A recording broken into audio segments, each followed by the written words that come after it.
I am Rebecca from ChemKnits, and today we're gonna dye up some cotton yarn. Specifically starting with this Dishie twist yarn, where we have 2 plies that are a white, the bare yarn color, and then 2 plies that are either gray or black.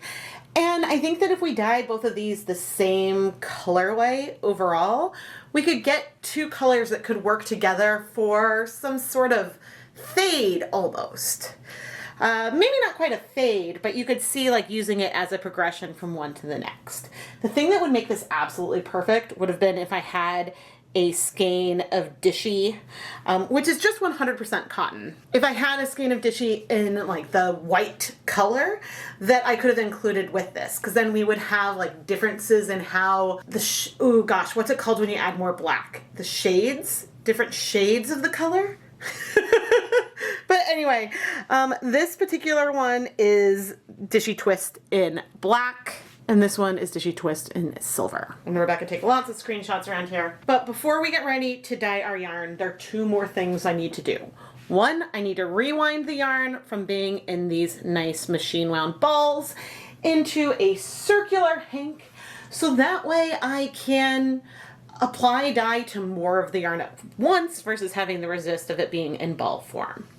And the second thing I'm going to need to do is to pre-soak the yarn. Other thing I would like to note as I start to pre-soak this is that, well actually, you know what, I take that back. I was going to be saying that in my experience Dishie has never been that absorbent to me, but this is actually being way more absorbent than the other cottons that I have been dealing with lately. And given that this is a cotton that you would use for dishcloths and things, we need it to be absorbent. Of course, it's still not as absorbent as a lot of wools, which never, again, like I always just expect it to soak up the water faster. But maybe it has to do with the proportions. I don't know. But either way, I am just gonna soak this in some plain tap water overnight at a minimum. And then we can play with it some more. I put on my deluxe rubber respirator mask, safety glasses, and gloves to mix up our soda ash bath. So that way we can get our yarn ready to dye. Now, directions I followed in the past recommend using 1 cup of soda ash and 1 gallon of hot tap water. But I want to be a little more conservative over my soda ash, so I measured out 1/4 cup of the soda ash and dissolved it in 4 cups or approximately 1 liter of hot tap water, stirring it to dissolve. And I will use this soda ash bath for multiple projects I am working on today. As we look over at this beautiful cotton, I want to point out 2 things. One, the bare yarn in here looks very, very gray right now. Well, maybe not as I zoom in and it's overexposed, but it definitely looks less white as it is wet. So that's just for me to keep in mind. But the other thing I want to add is that our soda ash mixture is looking a little yellow. I have already used it twice with a total of 300 grams of yarn. Now, interestingly, the Dishie, when I pre-soaked it, did not give us any yellow color here in our yarn. That is very interesting. I'm going to set one of the skeins aside so I can remove more of our water, so that way we can soak up even more from the soda ash mixture. I mean, I suppose that unlike other yarns that I've used, and the other yarns that I've used have been bare yarns, the Dishie Twist is not what would be considered a quote bare yarn, because we have dyed fibers in here already. The black fiber and the gray fiber are not natural cotton colors. Those have been dyed. The white was probably bleached, and everything was probably washed before it was skeined to be delivered to customers. And I'm really just pointing all of this out because that could be a difference of why sometimes we see a lot of yellow come out of our plant-based yarns and at a time when we're not. The Knit Picks offers bare yarns in colorways that don't otherwise have a white, and so they might have it in the listing. There might be a color called bare. This is not one of them because there's a white in the line, and they don't offer a bare form of Dishie. At least not now. There's other bare cotton yarns, but not Dishie. But anyway, I'm gonna let this soak for 10 minutes. And I'll rinse out this bath because we can store our damp yarn in here until we're ready to dye it. And that 10-minute mark is fairly arbitrary. It's just what I've picked to use today. Okay, now that it's been 10 minutes, I'm gonna remove the yarn and I'm gonna squeeze out as much of the liquid as I can. Now, unlike with acid dyes, when we go and eventually dissolve dyes and apply the color onto this yarn, we're not going to want to use a soda ash mixture to dissolve the dyes in, because the issue with using fiber reactive dyes and soda ash is that the dyes can react with the water, and therefore that sort of inactivates some of the dye molecules, giving us a lot of washing in the end, but the color that remains should be permanently bound to the yarn. At least that's my understanding of it. Because if you use fiber reactive dyes in vinegar with acid dyes, the dyes will still exhaust completely. So I haven't decided exactly how I'm going to be dyeing this up. I think I might be sticking to the plastic container, or else maybe we'll lay it flat with some plastic wrap. I could use my catering steam pan. However, the last time I dyed a yarn with soda ash in a stainless steel pan, we stained the pan. So I'm gonna set this aside until I'm ready to dye it. And we'll go look at our colors in a moment. But as for this soda ash mixture, I could continue to reuse it. And part of me is sitting here thinking, ooh, are there other things that I want to dye? And I am seriously debating that. And you know what? I am going to hold on to it at least for a little while. I was going to go dump it because I'm like, oh, I don't think I'm going to dye anything else. But what if I decided to go dye a t-shirt or something? There's a ton of snow outside. It's older snow, but I could still get a shirt, soak it in the soda ash, layer snow on top, add dye on top of that, and then pop a lid on. I don't know if I'm going to do that, but I might. I might. All right, everyone. I will, we'll see. We'll see if that's something I do. But anyway, let's go look at our colors. I have pulled 5 different colors of acid dyes that I want to use today. And I have been doing a lot of thinking and debating about the best way to go about this. Honestly, I don't know. I think that I'm going to do like my shoebox technique and play. But the 5 colors that I have pulled are turquoise, grape, royal blue, nightshade, and fuchsia red. And to some extent, the colors are going to blend together. And to some extent, they won't. And we'll see how much like pastel and other things we get left behind. But my plan is to take a little bit of each of the colors and dissolve it in water. And so that's what I'm going to go do right now. I put on my deluxe rubber respirator mask, safety glasses, and gloves, and took a little bit of dye powder out of each container and put it into a cup. I'm not measuring how much powder I used. With fiber reactive dyes, the final color you get is dependent not just on the total amount of dye you have, but also the volume of water and things like that. And so this is something that I'm going to have to wrap my brain around. Which, side note, I should do another project where I've done this with tie-dye, but I should do this with fiber reactive dyes, and I should measure out a certain amount of dye and then dilute it multiple times and apply that all over the yarn to get something that feels dip-dyed. I think that that could be fun. Actually, it would also be fun to test this theory and use the same amount of dye in multiple different volumes of water and see what different colors we get from our tonals. But again, this is me. I'm distracted. I think I don't want more than 2 cups of water total. So when I went to go and start dissolving these dyes with hot tap water, I brought over a total volume that is less than 500 milliliters of hot tap water. I may end up adding a little bit more, but I also might not. And so we'll see what we end up with. I suppose the risk of using too much dye on our yarn is that we're going to have a lot of washing to do in the end. And so it's not the end of the world. What I do know is that earlier today I measured out a 1/4 teaspoon of fuchsia red, and that ended up weighing between like 0.88 and 1.2 grams of dye. And each pigment would weigh a different amount with a different volume. This is why I'm not bothering to measure, but I am babbling a lot. We have our dyes mixed up, and well, let's figure out how we're going to apply it to the yarn. While dissolving these dyes, I decided I wanted to dye the yarn in the shoebox, which is going to leave the yarn scrunched up, and therefore our color repeats are not going to be as even.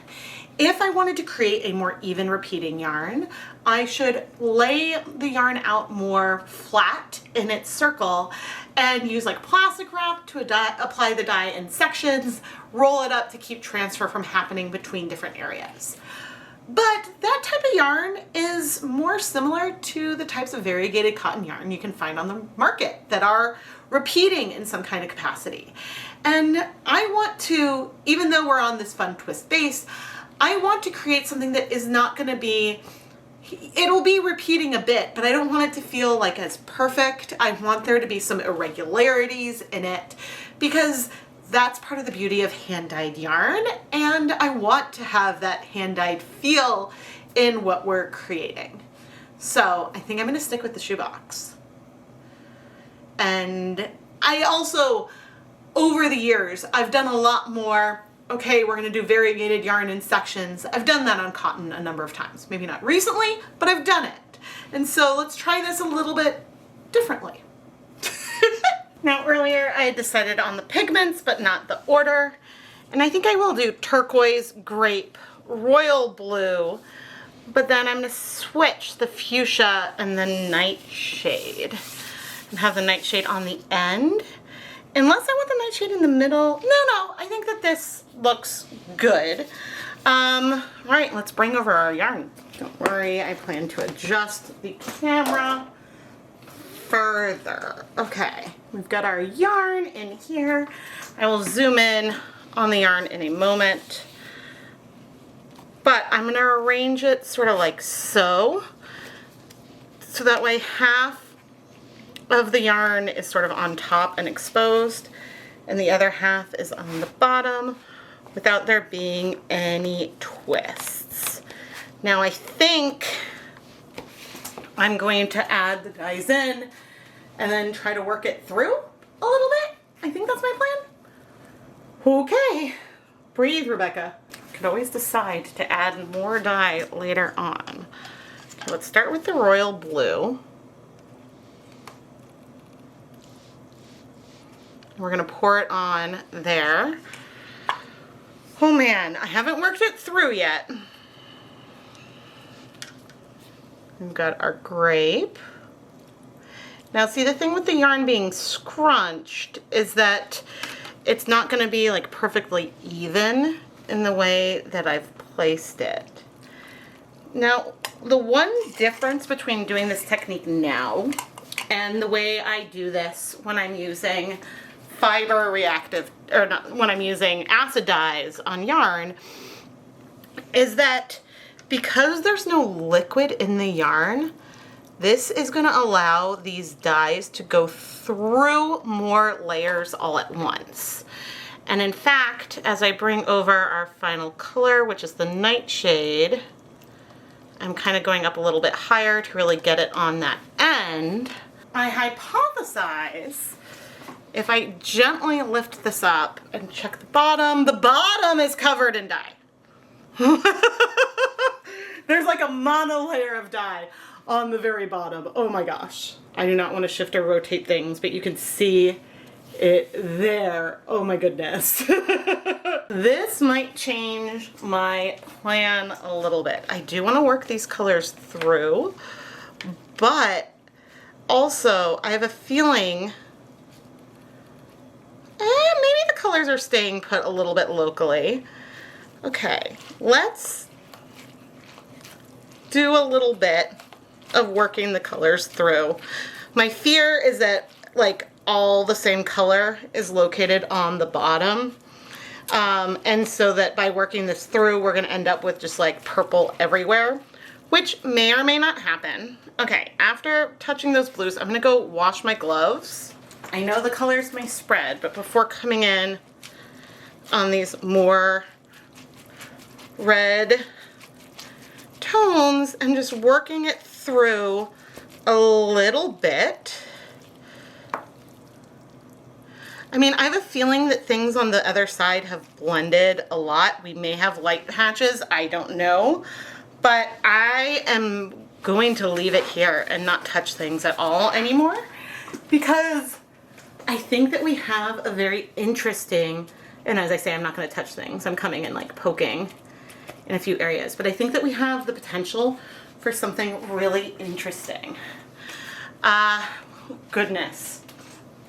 I'm not going to be able to show you the bottom. I am going to place the lid on, and I'm lifting the yarn up.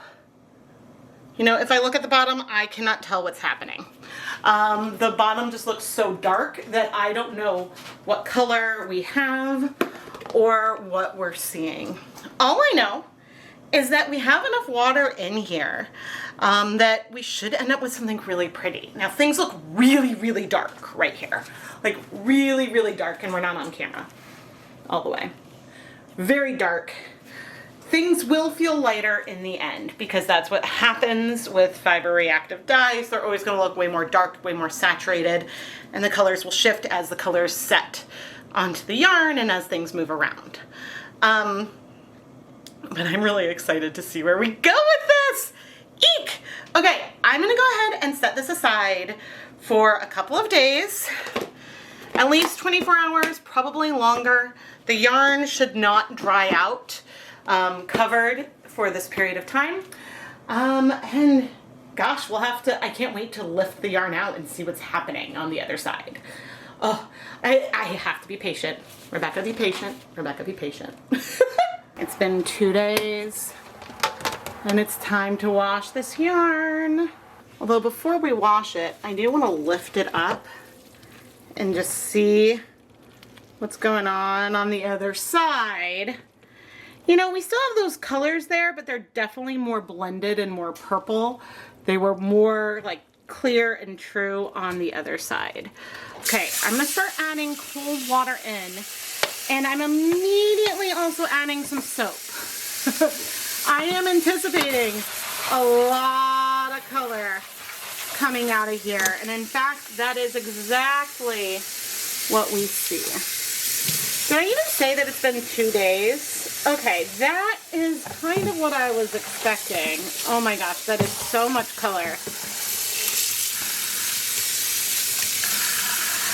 Not that you want to see tons of color come out, but I think if you want a saturated color, that is something that you need.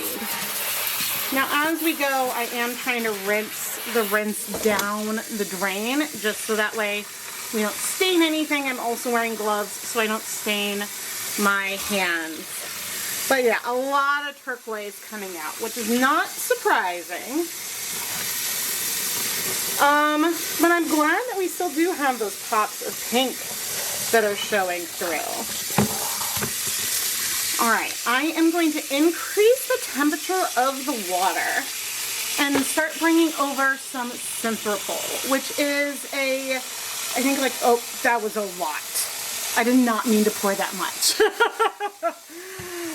It is a pH neutral dye and is often used to help bind excess dye and to rinse things out. I don't know if it works better than, say, just regular dish soap, but sometimes I like to use it to aid with removing the excess pigments. Oh dear. But I poured a lot on, and everything is very, very soapy now because of it. So yeah, we're gonna have color coming out of here for a while.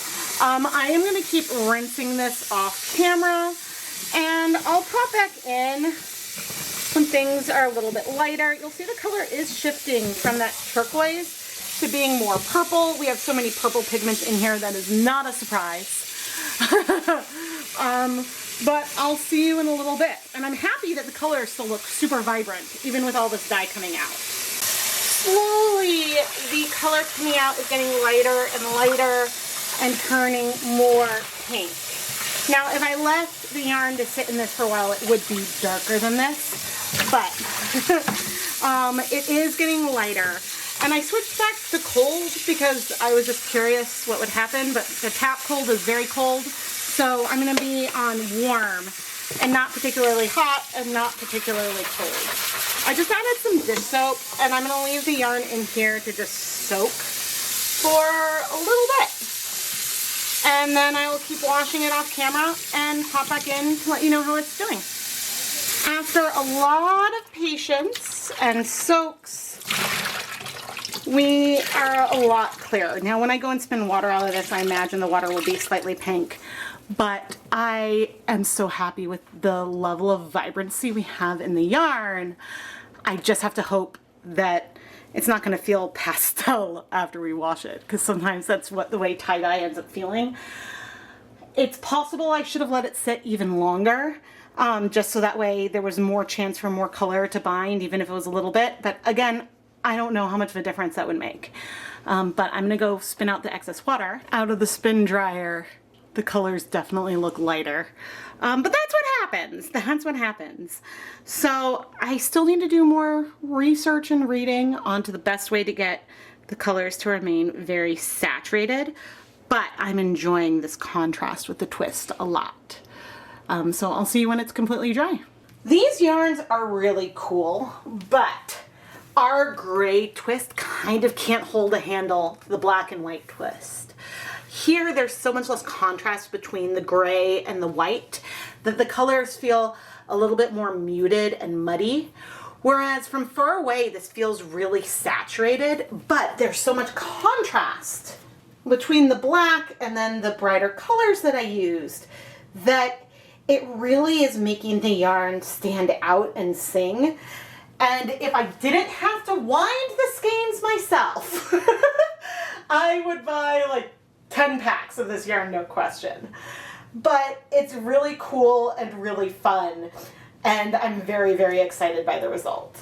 Ultimately, the coverage of the yarns worked out really well. I'm happy we still see some brights. I mean, there's definitely areas where the colors blended into that more purple, but I'm really happy. We do have some pastel areas, but overall, we have pretty great coverage here. Like if one of these was a tie-dye t-shirt, I would be really, really happy with the way the colors came out. I do have a new to-be book on dyeing cotton with fiber reactive dyes that I have not read yet, but this is still very much a learning process for me. And things in my head that I don't know is, would adding more soda ash help colors bind to the fiber faster? Or is it a balancing act between having enough so that way you can have the reaction with your yarn, but not so much that you have a faster reaction with the water that is present? And so, yeah, it's like, okay, what could I do to pump up the volume there? It's just amazing to me that the pink and the blue feel brighter here than they do over here, just because of the way the gray tricks your eye. Because on the lightest patches, the blue and the pink are exactly the same. I guess your brain has a better job at seeing high contrast things versus low contrast things. I am Rebecca from ChemKnits, and there is so much I still have to learn when it comes to dyeing yarn with fiber reactive dyes. But for all the like hand-painted yarn I've done over the years, dyeing the yarn like this in the shoebox was a lot of fun. I liked this process a lot more than I do laying it out on plastic wrap, applying color to each segment, and then rolling up the yarn. Maybe because this technique mirrored some of my favorite techniques to use on wool yarn, just without the steam set in the end. And with the plastic containers, they're really easy to stack. It's really easy to set up a lot of projects. And so, yeah, this is something that I'm just really, really excited to dive into more in the future. I am Rebecca from ChemKnits, and not only do I like pushing myself when it comes to different techniques and dye types, I enjoy doing side-by-side comparisons like this because, yeah, I just found that the way that this all came together to be really, really cool. The yarns were very similar, but very different, and the final feeling is very, very different as well. Please subscribe and turn on notifications so you never miss a new video. I post at least twice a week, sometimes a lot more frequently, and you don't want to miss any of it. Now, one of the really nice things about dyeing cotton yarn is that when I'm setting up a soda ash bath, I'm going to want to use that multiple times, which means that I'm working on multiple cotton videos at the same time. And I mean, it's February right now, but I ordered more cotton yarn that should be on its way soon. So that way I have more that I can play around with and play with different techniques. So you let me know what you want to see me try because I am having so much fun. And while you're at it, subscribe and turn on notifications and all that jazz. Thank you so much for watching.